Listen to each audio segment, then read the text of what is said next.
Javi plantea un tema que da para tres tertulias, pero bueno, vamos a desarrollar un poquito, que es el tema de la zona 2 que yo creo que hace un año y medio, 2 años, prácticamente era un tema que se hablaba solo en círculos muy cerrados y al final yo creo que todo el mundo que se está haciendo carreras, se está haciendo, me da igual, de bicicleta, de trialón, de carrera a pie y carreras híbridas, pues ya la gente empieza a oír zona 2 zona 2 zona 2. Hay gente que más o menos lo puede tener claro y gente que todavía no tiene nada claro seguramente qué es la zona 2. Lo voy a introducir un poquito, una explicación muy rápida y luego, si queréis, debatimos sobre ello, vosotros que sois también entrenadores. Y, y la zona 2 se llama zona 2 porque se nombran por números. Zona uno, que sería una intensidad muy, muy, muy, muy baja de recuperación, rodaje hiper suave. Zona 2 sería a- sobrepasando este nivel de intensidad hasta el umbral del lactato 1, que es un umbral en el cual cuando le sobrepasamos es cuando nos empieza a costar, estamos hablando de correr, respirar, hablar, podemos hablar pero ya no podemos hacerlo, y en zona 2 podemos hablar perfectamente, o sea que es un rodaje muy suave. Supongo que para el nivel de Javi, estoy teorizando, la zona 2 será corriendo algo entre 4:40 y 4:50, no lo sé. En el nivel de Iván y mío, algo como 5:10 el 1000, para hacernos una idea más o menos, o 5:15, algo así. Y luego hay otro tipo de zonas que ya son más intensas y que no vamos a hablar de ellos. La cuestión es que cada vez se dice más y está más claro que hay que entrenar mucho, un porcentaje muy alto de tu entrenamiento tiene que estar dentro de esa zona 2. Tiene que ser rodajes suaves. Pero por otro lado nos encontramos, por ejemplo, la entrevista que hice con Rubén Patiño, por ejemplo, una publicación que hizo Roland Suárez, y más gente que está diciendo, bueno, vale, zona 2, pero que no todo tiene que ser zona 2 y que también ya tiene que haber entrenamientos muy intensos, zona 2, pero por el medio también se tiene que entrenar, ¿vale? No sé si con esta explicación más o menos he puesto un poco las bases del debate. Y ahora, ¿qué opináis vosotros sobre la famosa zona 2? ¿Cómo lo empleáis con la gente que entrenáis?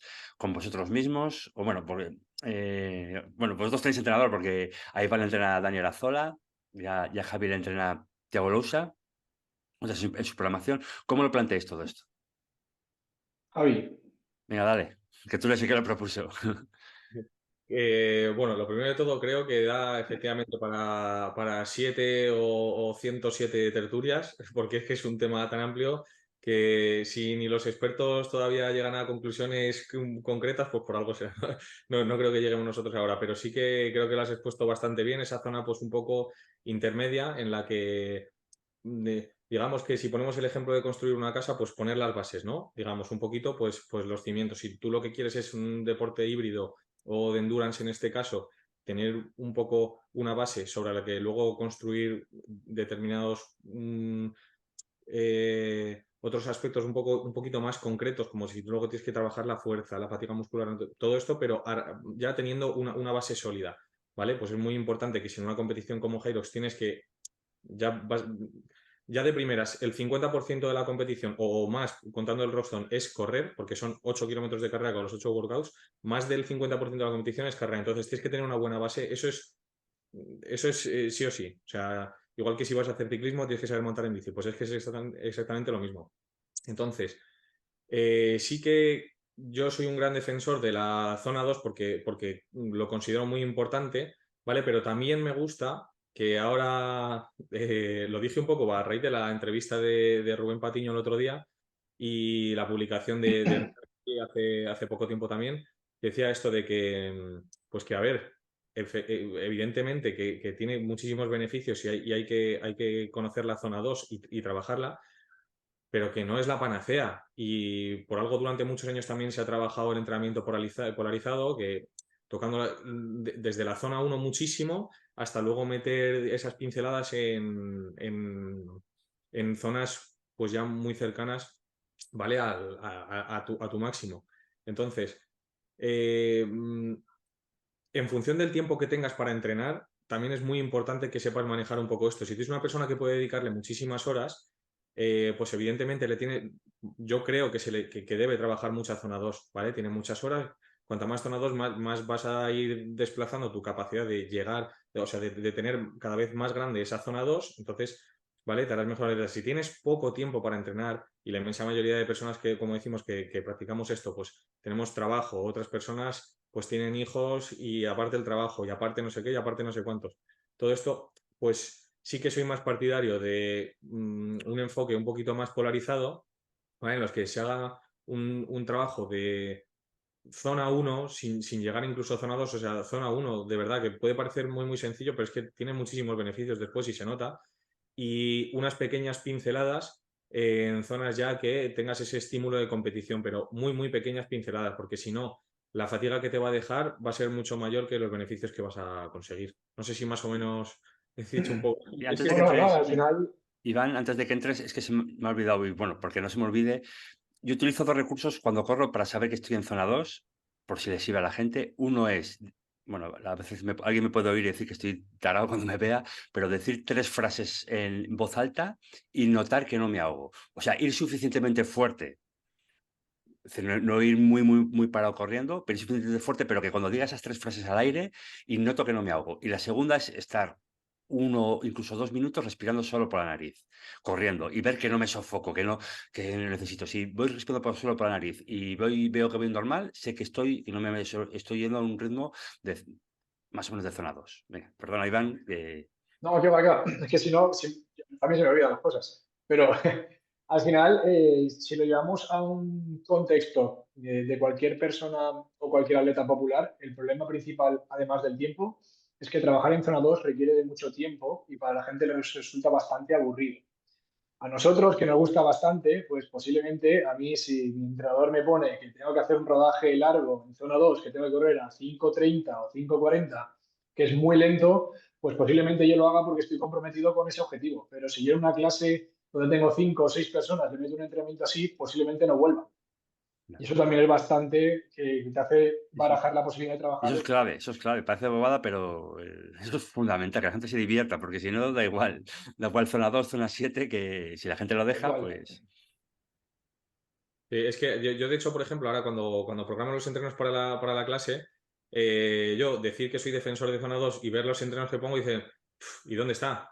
Vale, pues evidentemente es que es por lo que acaba de decir Iván, en una clase de 1 hora, entre que explicas, organizas el material y todo, esa clase de 1 hora todos sabemos que es una clase de 40 minutos. Y eso es así. Y entre que si pones 2 letras, por ejemplo, una parte de fuerza y una parte principal de entrenamiento, a veces son 35 minutos y eso es una realidad. Entonces es imposible tú no, si ya solo para una sesión de zona 2 35 minutos es poco, pues imagínate meterlo en una clase, ¿no? Es inviable porque esa persona se va sin estímulo y con la sensación de decir que es un coñazo, que es lo que ha dicho Iván. Y es muy importante que saber que el porcentaje más alto de la gente que va a una clase es para desfogar, salir mentalmente tal.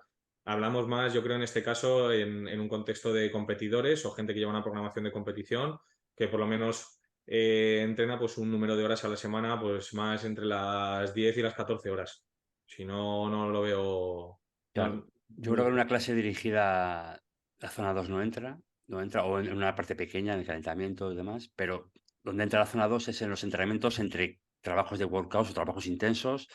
Vamos a suponer que el lunes entrenas workouts de manera intensa y el miércoles tienes series de carrera. Pues el martes puede ser un buen día para hacer un rodaje en zona 2 de 40 minutos o 30 o 50, depende del nivel que tengas.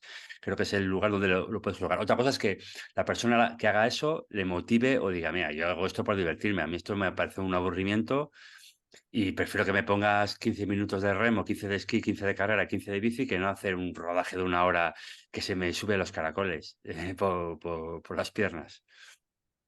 Sí, claro, al final lo que tenemos que tener claro es que para Hyrox, en el contexto de Hyrox, la base aeróbica es fundamental y la única forma que tienes de mejorarla es de esta forma. Si no, es bastante más complicado. Sí, sí, sí.